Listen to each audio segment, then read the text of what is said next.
ભાઈ એક નમ્ર વિનંતી છે યુવાનોને કે જ્યાં સુધી કાર્યક્રમ ન પતે ત્યાં સુધી કોઈ જવાનું નથી. આગેવાનોને અને ઉપસ્થિત સૌ યુવાનોને નમ્ર વિનંતી છે કે જ્યાં સુધી કાર્યક્રમ ન પતે ત્યાં સુધી કોઈએ પોતાની જગ્યા છોડવાની નથી.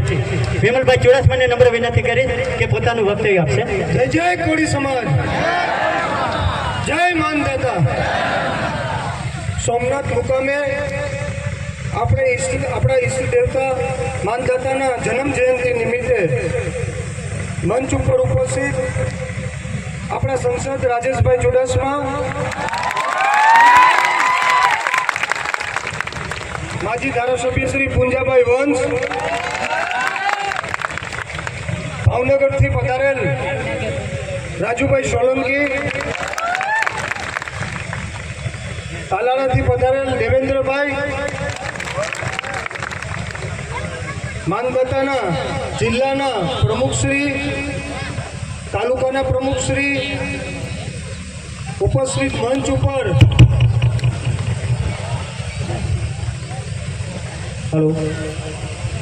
જિલ્લાના પ્રમુખ શ્રી રામભાઈ ચૌહાણ,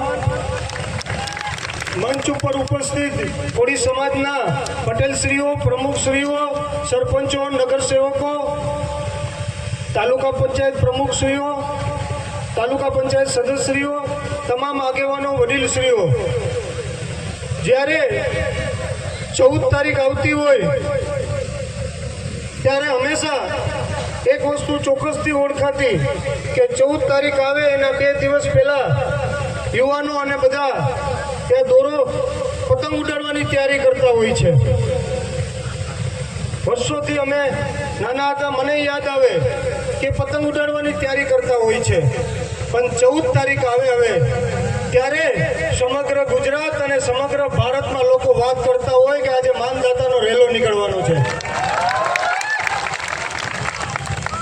અને હું જોતો તો આજે એ જે રેલી નીકળતી હોય, તમામ સમાજના લોકો જોવા માટે નીકળતા હોય, એમનો વિડીયો શૂટિંગ ઉતારતા હોય, એમનો ફોટોગ્રાફી પાડતા હોય, એ બતાવે છે કે આપણા કોળી સમાજની એકતા, તમામ સમાજમાં આપણું કેવું નામ છે, એ એકતાનું એક દર્શન થાય છે.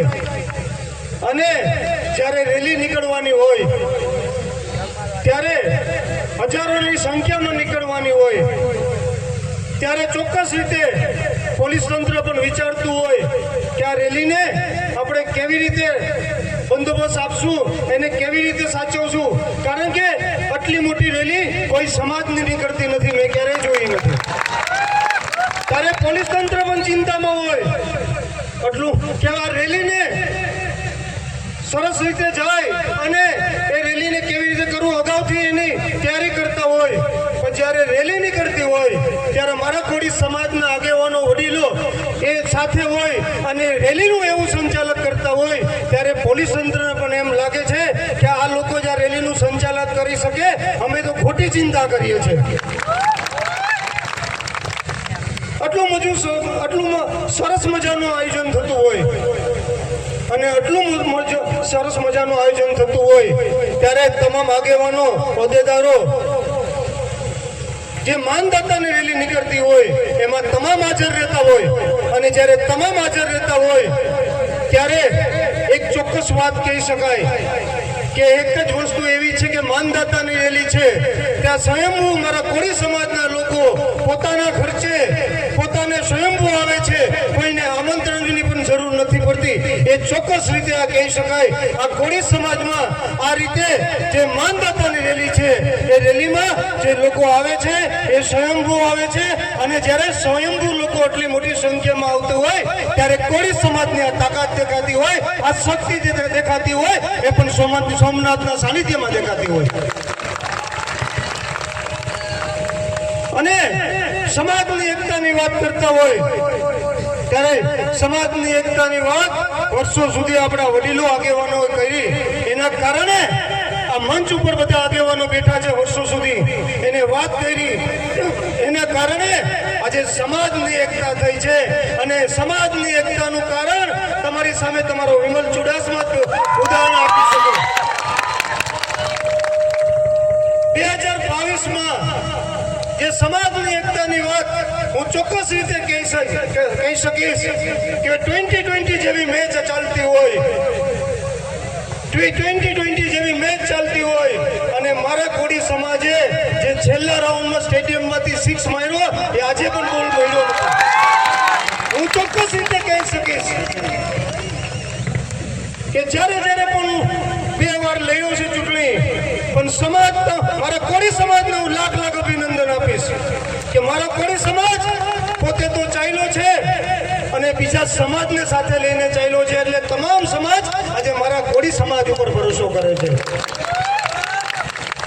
અને કોળી સમાજ ઉપર ભરોસો કરતો હોય ત્યારે કોઈ પણ વાત હોય, પણ મારા કોળી સમાજને હવે સમજાવવાની જરૂર નથી. મારા સમાજને તો ઈશારો જ કાફી હોય છે અને ઈશારો જ કાફીથી ખ્યાલ ન પડે. ઈશારો જ કાફી હોય છે અને સમાજ એમનું કામ કરતું હોય છે. એ ચોક્કસ રીતે કહી શકીશ. હું સોમનાથ દાદાને પ્રાર્થના કરું કે મને આ જન્મમાં હું કોળી સમાજમાં જન્મ્યો છે, મને હર જન્મ કોળી સમાજમાં આપે. જ્યારે હું ગૌરવથી જતો હોય, ક્યાંય દિલ્હી જતો હોય, ગાંધીનગર જતો હોય, તો ઘણીવાર બધા ધારાસભ્યને બેઠા હોય તો મારી અટક પાસે ચુડાસમા છે, એટલે મને એમ કે બાપુ આવો. મેં તો બાપુ નથી, હું કોળી છું. હું વટથી વિધાનસભામાં બોલું, હું બાપુ નથી, હું કોળી છું. મને ગૌરવ છે કે હું કોળી સમાજમાં જન્મ્યો છે. એ ચોક્કસ રીતે વાત કરી શકાય.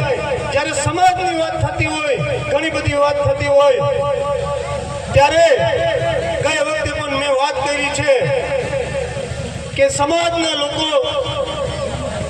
સમાજમાં પહેલા આવતા હોય, પછી અલગ પાર્ટીના લોકો એ સમાજના લોકોને લઈ જતા હોય. એ અલગ પાર્ટીના લોકો સમાજના લોકોને લઈ જતા હોય અને એ પાર્ટીમાં કામ કરતા હોય. પણ ક્યારે કોઈ પાર્ટીમાં કામ કર્યા પછી પણ એને ક્યારેય ન ભૂલવું જોઈએ કે હું કોળી સમાજમાં જન્મ્યો છે. આ સમાજમાંથી મને આગળ કર્યો છે એટલે આ પાર્ટીના લોકો મને લઈ ગયા છે. હું કોઈ પણ વાત બિંદાસ રીતે બોલીશ, મને કઈ ફેર નથી પડતો. હું ક્યારેય ડરીને રાજનીતિ નથી કરતો, કરવાનો પણ નથી, કરીશ પણ નહીં. ચોક્કસ રીતે કરીશ, એક વાત ઉપર કરીશ અને ચોક્કસ રીતે રાજનીતિ કરવા માટે ટેવાયેલો માણસ છું. જ્યારે ચોક્કસ રીતે રાજનીતિ કરવા માટે ટેવાયેલા હોય ત્યારે 100% સમાજને ફાયદો થાય અને સમાજ પણ આગળ વધે.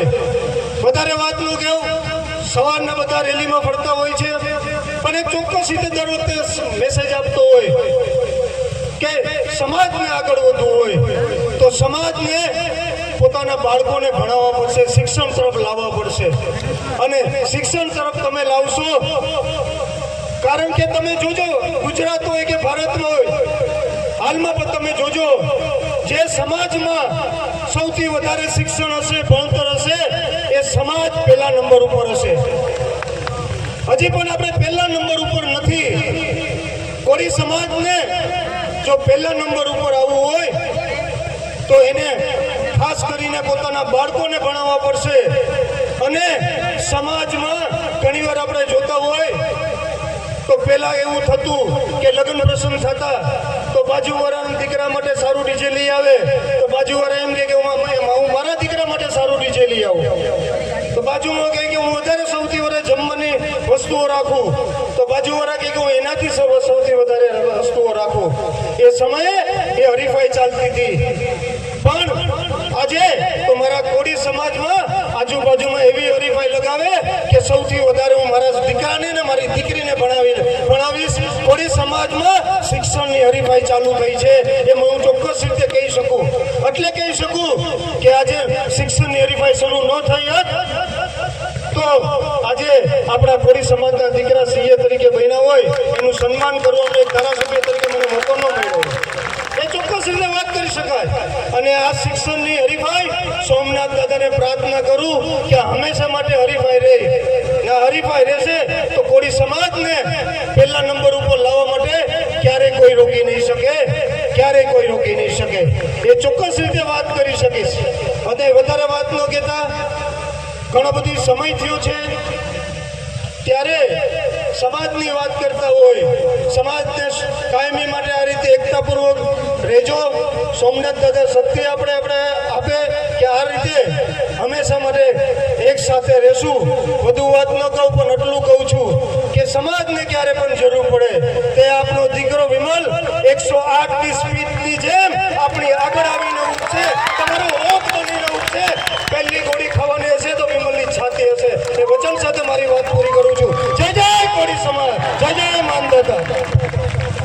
ખૂબ સરસ વિમલભાઈએ ખૂબ જ સરસ અને પોતાનું વ્યક્તવ્ય સ્પષ્ટ રીતે આપણે માર્ગદર્શન